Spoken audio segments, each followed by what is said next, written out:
Good afternoon everyone. अभी बज रहे हैं 1:11। मेरा नाम है दीप्ति कश्यप और आज हम पढ़ने वाले हैं बी फार्मेसी फर्स्ट सेमेस्टर का स्किन, इसे बोलते हैं इंटेग्यूमेंट्री सिस्टम। तो क्वेश्चन कैसे आता है इसमें देखते हैं।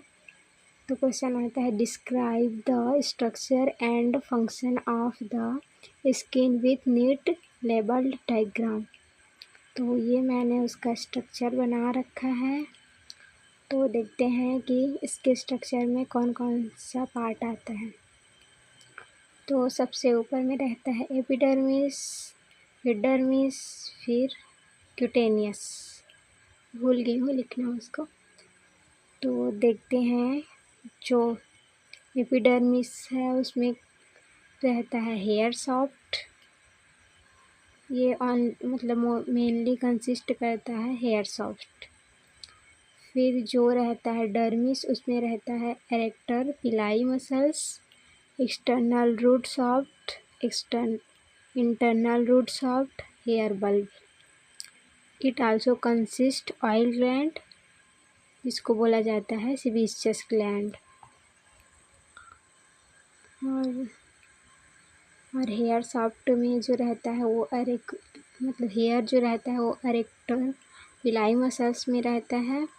और फिर जो external root, internal root, hair bulb, ये सब स्किन के अंदर रहता है। जो स्किन में हमारे छोटे छोटे बाल रहते हैं वो। और फिर जो क्यूटेनियस में रहता है ब्लड वेसल्स, जो नीचे पे दिख रहा है वो है ब्लड वेसल्स। और फिर oil gland. Okay, thank you. जो स्किन होता है उसको बोला जाता है integumentary system. Skin also called as integumentary system. Skin is the largest organ of our body. It means जो स्किन होता है उसको लार्जेस्ट ऑर्गन बोला जाता है ह्यूमन सिस्टम का। फिर सेकेंड है it make up about 16% of our body weight. It means जो स्किन होता है ये बॉडी वेट को बनाता है, मतलब इसका 16% रोल रहता है बॉडी वेट को मेंटेन करने में। Third, it covers an area of 1.5 to 2 metre square. मतलब जो स्किन रहता है कवर करता है 1.5 से 2। अब देखते हैं हम स्किन के लेयर्स के बारे में, जो कि इस पे स्टार्ट होता है एपिडर्मिस से। तो एपिडर्मिस जो रहता है। Now we will discuss about epidermis. So epidermis consist of 5 layers. First stratum corneum, second stratum lucidum, third stratum granulosum, fourth stratum spinosum, fifth stratum basale. तो जो फर्स्ट रहता है स्ट्रेटम कॉर्नियम, ये सबसे आउटर मोस्ट लेयर होता है epidermis का। और इसको आल्सो कॉल्ड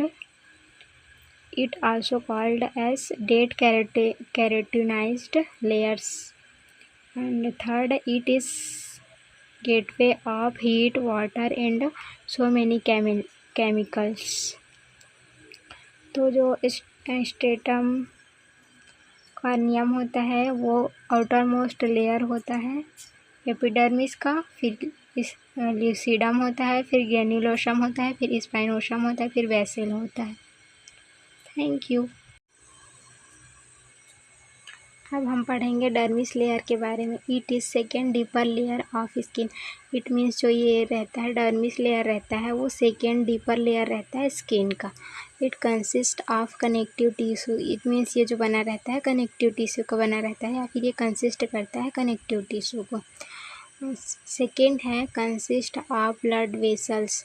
इट मीन्स ये कंसिस्ट करता है ब्लड वेसल्स को। जो एपिडर्मिस लेयर रहता है उसमें ब्लड वेसल्स नहीं रहता है, और जो डर्मिस लेयर रहता है उसमें ब्लड वेसल्स रहता है। और ये आल्सो कंसिस्ट करता है ग्लैंड्स, हेयर फॉलिकल्स और नर्व एंडिंग। जो डर्मिस लेयर रहता है उसमें ब्लड वेसल्स रहता है, ग्लैंड्स रहता है, हेयर फॉलिकल्स रहता है और नर्व एंडिंग रहता है। और इसके भी 2 लेयर्स होते हैं। जो डर्मिस लेयर रहता है उसका और भी 2 लेयर रहता है। फर्स्ट है papillary layer, second reticular layer. जो पैपिलरी लेयर रहता है कंसिस्ट लूड कनेक्टिव टिश्यू और जो रेटिकुलर लेयर रहता है वो consist of dense connective tissue. Second है papillary layer rich in small blood vessels. जो पैपिलरी लेयर रहता है वो रिच रहता है, आई मीन इसमें स्मॉल ब्लड वेसल्स ज़्यादा रहते हैं।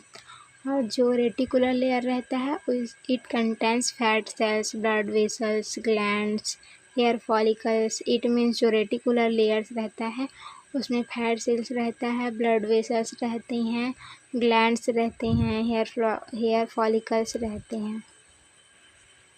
Thank you.